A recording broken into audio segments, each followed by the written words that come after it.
Great. Okay, good afternoon. I'm going to be speaking today about two studies. So the first part of my talk will deal with AI in photo archives. And then the second part will deal with a second study, which is called AI generated images.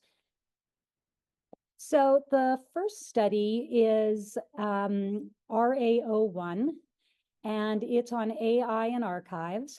And this study started early on in the project, and one of its aims is to explore how AI and MLs can increase discoverability and improve access to archival images. The study explores how AI can be used to analyze digital photographs or digitized photographs, and potentially be used to add additional descriptive elements that may be missing from when they were acquired or transferred to the archives. And it is study RA01.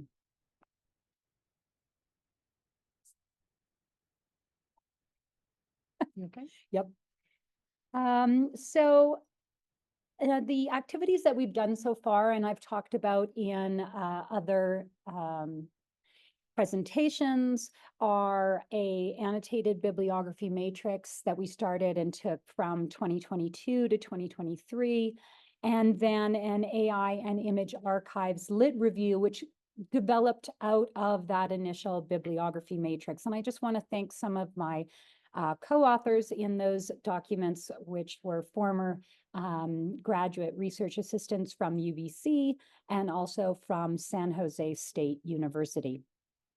And one of the things I want to point out is that it took us quite some time to create this literature review, because it was a really steep learning curve for myself and for the graduate research assistants. And I'm tying this into some of the findings that that Richard spoke of earlier today with his study, in which we really didn't have the background, although we are archivists and professors of archival studies, to understand initially what we were looking at. So we read a lot of articles that were primarily written by computer scientists that had maybe worked with some archivists, or in many cases worked with art galleries or art museums who were creating photo archives, such as, online collections of images of art, or museums with images that had been digitized of paintings, etc. And when we found that they spoke about some of the software that they use, some of the machine learning techniques, or in many cases, some of the computer vision tools they used, we barely understood what they were talking about. Those were very dense technological sections of these studies. And so it took us a long time to really understand what we were looking at. We sorted it initially into back end and front end. And really, it really was a challenge for us to sort of get a grip on how different tools were being used, either for identification and categorization and classification of those digitized images, and what tools were being used more for discovery, or almost as if a curatorial tool that might be something that would be used by a researcher that was online and interacting with the archives. One of the other things we found that were absent from the discussions we had was really how did people go about with these creating data sets, or as Richard mentioned earlier, the idea of datafication of archives. And this is still an area that I feel could potentially be talked about more in the literature, or perhaps even within our study ourselves. So one of our big findings was, of course, about the predominance of computer vision when working with artificial intelligence, or as a tool of artificial intelligence, a subset or a branch that is focused on looking at images. Because as we mainly know, visual literacy, or understanding what you're looking at when you're looking at an image and its content only, is a skill. And this is another area we found that in some ways was lacking with archivists, was this visual literacy. And I'll talk more about that in a minute. So within these sources, the several themes that emerged, and I also have just put a citation on the screen, which is an upcoming article that I have that is in review right now. And this article really is the culmination of the 2 years of work we have done looking at really computer vision and photo archives. So that will explain more, but essentially what we found was these 3 themes came out: automation of metadata creation, particularly through computer vision algorithms, offering archivists the ability to automate the generation of descriptive metadata from digital images. But what I'd like to point out is that we notice that it's quite heavy on content. So when I say descriptive metadata, I do want to make the point now that we will look further into in the next phase of this study is this difference between contextual information that contributes to, provenance, so knowing about the creation and use of those images and being able to communicate more contextual information versus really communicating information about content. What's in that image? Is it a person? Is it a dog? Is it a car? Perhaps what location it is, what year is it in. At this point from this research we've done, yes, we can use computer vision tools to analyze content and to classify images based on that content information and to cluster them and to enable users to type in search terms that are about content. But what about at that contextual level?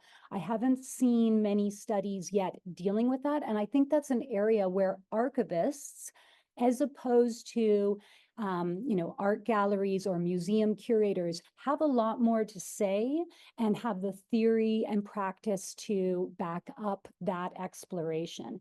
Because we have to remember that what happens a lot with photo archives is that we end up classifying and searching them as discrete items. And we often forget that they are, at least in the archival context, they are aggregates. They are part of an aggregation, which is either a fond or a records group. And so I think this is an area where we have the knowledge to contribute and push it further as we go forward. The other key finding we found was collaboration and interdisciplinary skills. And this was spoken about again earlier by Richard, which is that many of these studies that I would also like to point out are just coming out now. So this is part of why it took us 2 years to do a literature review, is that initially when we started looking into this, there really weren't that many studies that had articles written about them or that they really showed the steps that they did. There were a lot of bespoke systems done by experts and computer scientists who worked specifically with one organization. So we finally had studies that we could look at. I think we looked at about 29 studies in the end that contributed to this. And what we just found over and over again was it was collaboration between usually either cultural heritage workers or those that are in charge of those collections, and then an outside party, either consultants or if they were at a university, someone from computer science or computer interaction and AI. And so we need to move forward thinking about what does that mean for the future? Do we need to make sure someone always has an IT department, or will we get to a place as this matures where commercial off-the-shelf systems will be easier to use, or archivists will already have the skills and knowledge? So that's something to think about. And one of the other key findings was ethical considerations and bias. So this gets talked about a lot with artificial intelligence. And in this particular study, what we came across was that there have been several studies that have incorporated computer vision tools that have drawn upon data sets that may introduce bias. For example, facial recognition. So in the past, facial recognition has been used for surveillance purposes, for law enforcement purposes, and archives as a profession is at a stage now where we are trying to be more aware of the bias that we have introduced over hundreds of years, and to make sure that we are not using tools that reinforce colonial views, and we are not using algorithms that perhaps would be completely inappropriate and offensive to some of our key audiences and contributors to archives. So I noticed that in some of the projects we looked at, especially with images, they were initially using computer vision tools like facial recognition, oftentimes combined with other computer vision tools, such as object identification. And they eventually changed their approach or completely changed the data sets that they were working with in response to feeling that facial recognition was an inappropriate tool for their audience, or for that particular project, or for the collections that they were using it for. So I think this is an area, especially when you're working with images, that we need to be aware of going forward. I think it is based on the types of institutions and organizations that are using it. What are their mission statements? What are their values? As well as the collections that they're working with moving forward. What type of materials and what communities are represented through those collections, and what tools might be appropriate for using within those archives.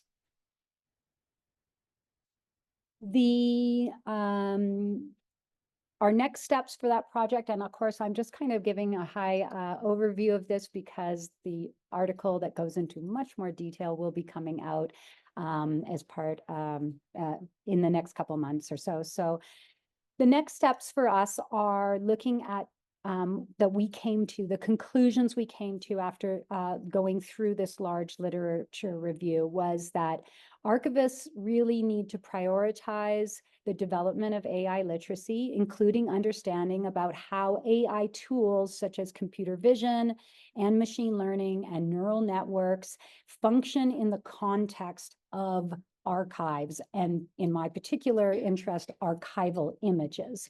And I've spoken to what that would be. And so I really do feel that visual literacy, AI literacy, I'm really happy that, Richard and Moises, that they're looking at these areas within the InterPARES Trust AI study. I think it's key. I've heard this coming from even, the library world as well, is how can we develop AI literacy, and then to a smaller extent, visual literacy. And I think that's going to be very important for archivists who are headed up with a project that is using computer vision tools with photo collections and photo archives, because as I said earlier, it's this kind of interesting tension right now, or lack of discussion around the idea of context with images, and being able to not just be focusing on making sure we're identifying what's in the content, but really starting to use these tools potentially to dig deep into context and ask more complex questions of the archival collections, of the images that are in the archives. The second thing that we're looking at for our next steps is really building interdisciplinary partnerships. I think we need to be at least repeating that when we talk about developing projects, or even when we create some of our research products for organizations and archives, is understanding who needs to come to the table, what kind of grants are people writing for, or what kind of funding. The other thing is to address ethical concerns and bias, and I've mentioned that already. Also, experiment with AI tools. So one of the things I'm excited about is the next speaker after me, Hervoy, is going to be talking about exactly that. Archivists experimenting with AI tools. And I'm looking forward to more of that happening. I'm looking forward to Richard bringing AI tools into the educational area, having instructors, myself, bringing in computer vision tools into the classroom and allowing students, as well as ourselves, to start playing with these. And as they become more available and we kind of become more mature in this area, I think that's where we're going to start being able to answer a lot of our what if questions and really seeing what they can do. And last, I would say create and share best practices. So these are in development. And of course, sometimes we can get overwhelmed with the amount of new sort of adoption of guides around AI that are happening. But I do really think that archival practices and archivists are in a very unique position, and there's a lot of development happening that's industry driven. And I do hope that we can continue to include industry partners either in InterPARES Trust AI or in other projects that you're doing at universities and within organizations, because there needs to be a discussion and a collaboration between those who are making the tools and those who are going to use the tools, and especially in our particular area of expertise. Okay, so I'm going to switch over to the next project, next study. And so this study is on AI generated images, and it is in the creation and use area of InterPARES Trust AI. And it's about the record-keeping practices of creators using AI to generate images. So what happened during the time when we started the literature review about AI and photo archives is we quickly identified another gap area. And so this study started later than the one I just spoke about.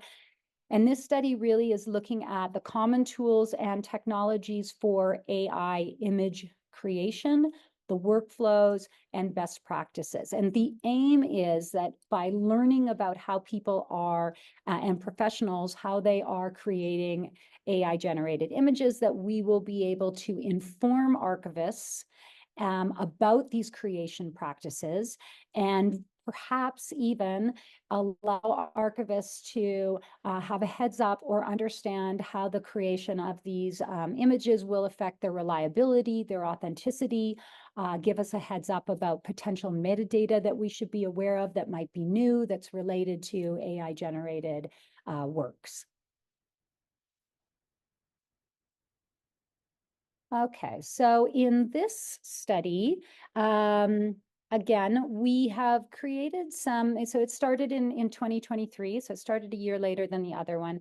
And we have created a bibliography matrix and a lit review. But both of these were, I have to say, they were very challenging to create because we quickly found out that there were really no examples that were coming from the archival community, but we definitely were able to find them coming from areas like the medical diagnostics, law enforcement, and of course, media and communications. So I want to thank my co-authors on those other reports that we created. Again, they were graduate research students from UBC and from San Jose State University.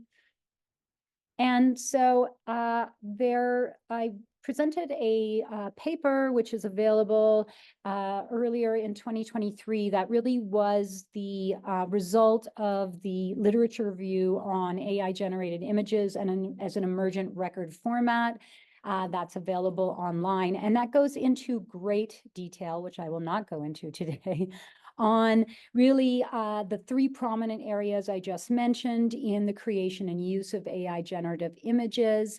And it also discusses the key findings of that literature review, which was the importance of new metadata practices to protect the context of the creation of these digital images that are disseminated online, and protect that across news media and social platforms. And what it also revealed too is that this area of course, of AI generated images touches upon deep fakes. So concerns about misinformation and disinformation. So there's quite a lot of players in this area that are, part of cybersecurity, people who are really interested in misinformation in general. And so there's been a lot of industry effort towards creating metadata schema that can not only make sure that the context of that creation and use of that image is, of that AI generated image is known, but also to make sure that it is linked to that image and that it stays and is not changeable as it moves across the internet, as it is used by certain media outlets, as it may end up like as part of a meme on, somewhere else on the internet. So this idea of a change history and being able to document that change history and have all of that information travel with the image is very much what's going on in this world. So when I learned that, this first paper that we wrote was really an introduction to those ideas and to the big themes that were happening. So then I've just completed a second paper, which is going to be part of the Image and Research Conference in Spain. And that it'll also be part of the proceedings as well as be a presentation. So I'm just going to give a little bit of a teaser about what I wrote about in that paper so that just as an update. And what happened in this paper is I decided to go further into depth about this particular metadata specification, which is becoming a standard, which is called Content Provenance and Authenticity, C2PA. And it has been created out of many years of different coalitions of media and communication and technology giants. So Adobe, Microsoft, media communications like BBC, CBC, and it keeps spreading and spreading. And, there's now many, many members. And what they have done is create this specification, and they want you to implement it into your software, into your workflow. It's already been implemented now into all Adobe products. It's been adopted by Meta. It is now implemented as part of your Instagram images. So devices and software are now using these content credentials, is what they're called.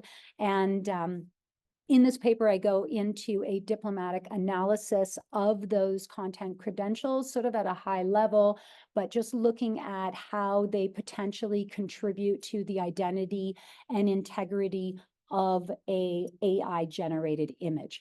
So for now, one of the areas I was not aware of initially that I'm finding very interesting is that supposedly the area of deep fakes that is now coming up is around meteorological information, images of catastrophes, hurricanes, for example, and that this is really impacting how emergency response teams can where they go, what they find out about, for example, the last hurricane, Milton.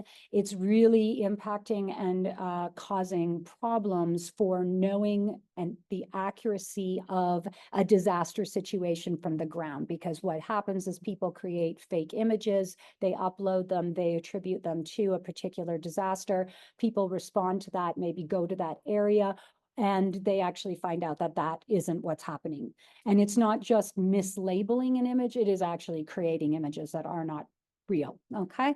So what I've just shown here is, another term that's being used a lot for AI-generated images. And these are images that are generated by things like DALL-E or Midjourney or, any software there where you're not, a photographer is not taking that image. So the author is the software, and we call them synthetic images. If they are purposely being used to deceive someone, they often are called deep fakes, okay? So content credentials are very interesting because they can be embedded into the with the image, and they will actually provide information whether or not something is AI generated. So it can be used with straight born digital images, or it can actually say this was created by DALL-E version blah, blah, blah on this date. This was created with Adobe Firefly. And it can even have metadata elements where you can say what training data sets were used. So there's a lot of options for what you could either automatically capture by the software or the device, and what you could manually add yourself as a creator.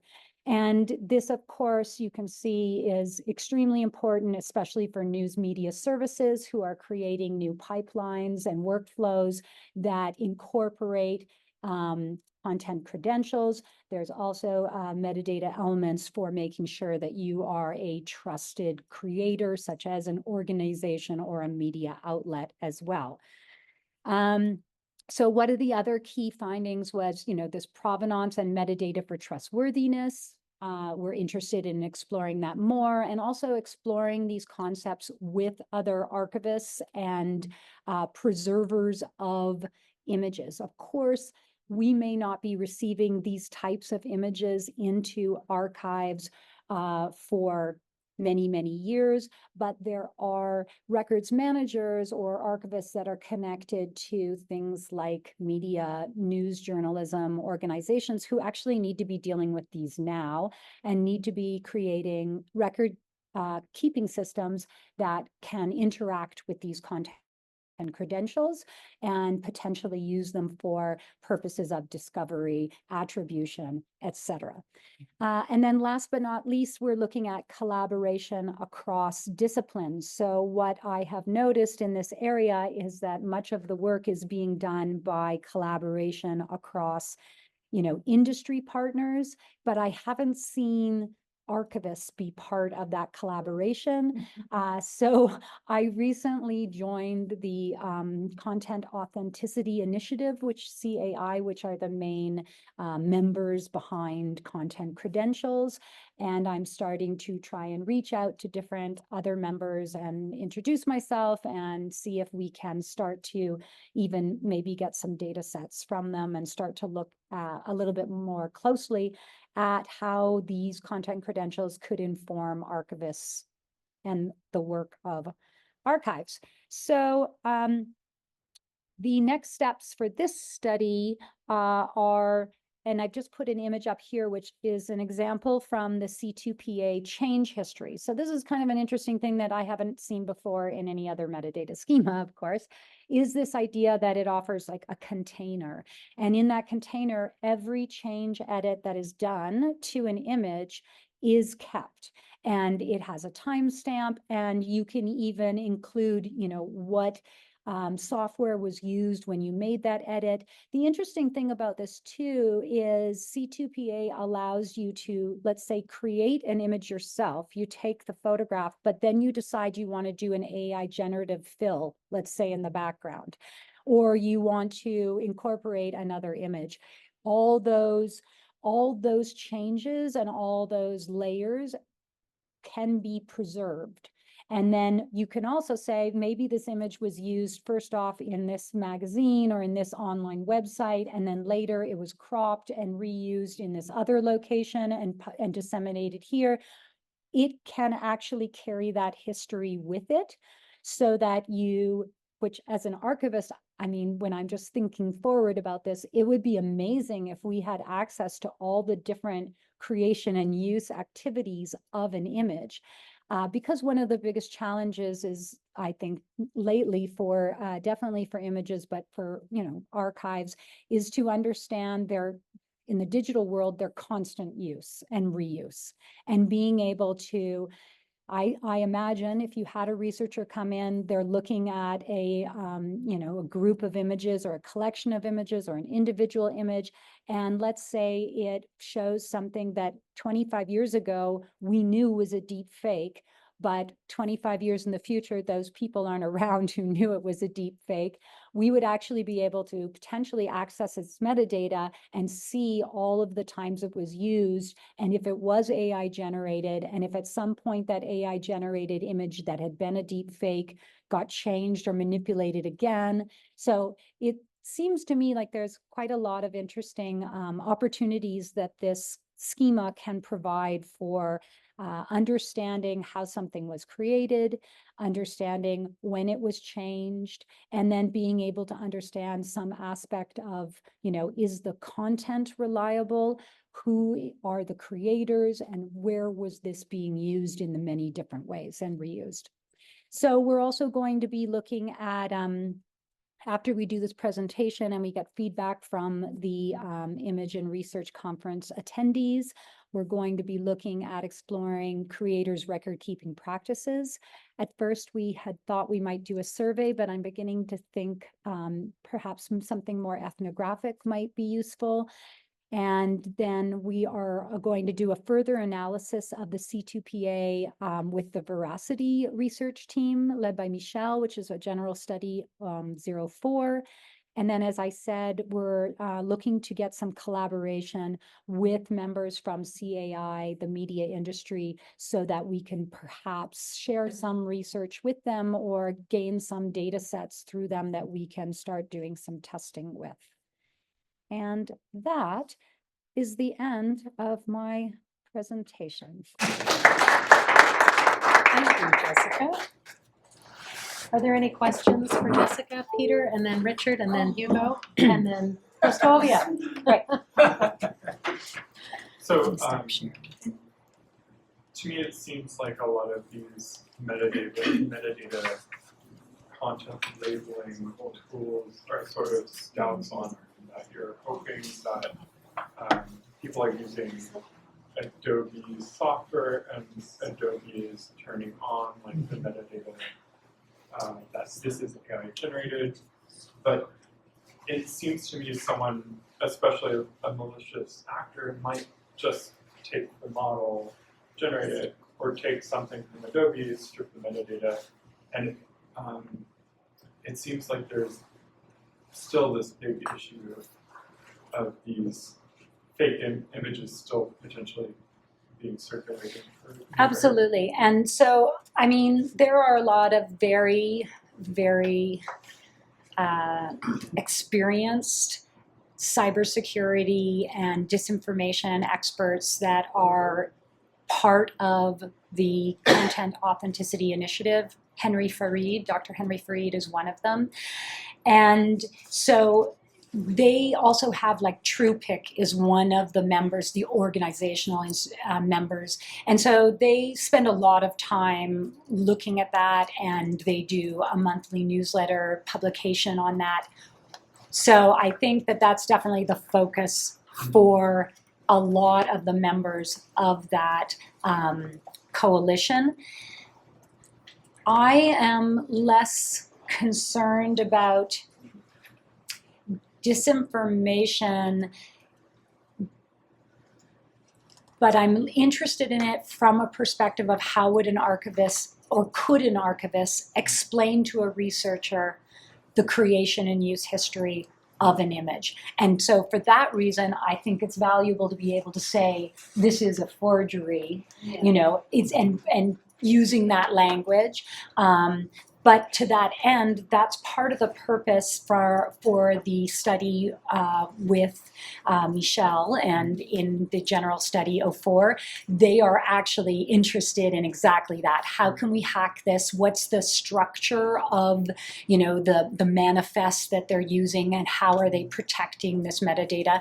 And of course, with unless it is automatically captured metadata, that's one step that secures that it might stay embedded and linked with an image. But of course, if you are relying on an operator to add it, it has to be of a benefit to them, or it has to be a requirement of the work industry that they're a part of, right? And that's why looking at journalists is such a great area of a use case, because they're motivated to do it for many different reasons. But absolutely, you're right. I mean, I've noticed, and if you haven't already looked at your Instagram accounts or those types of events, you will actually can see, if you use an AI-generated image, whether or not it'll automatically tag it as that. So it's actually trying to tag them now before you even put them out, so that you get bypassed and you're not up to you to be able to lie or not. Next. Richard? Yeah, no, related. I was also, like when you were speaking about metadata for authenticity, the fact that it's machine generated. So one thing is that ensuring that cannot be changed or it's extremely hard to change. Kind of a digital stamp that goes with the image or the material when it gets generated. But the other thing that I was thinking about is that there's some overlap with Paradata, even though Paradata focuses more on aspects of accountability, but also touches on some sides of authenticity. However, this is more focused on data metadata than Paradata. And the interesting aspect is that it's machine generated rather than human generated.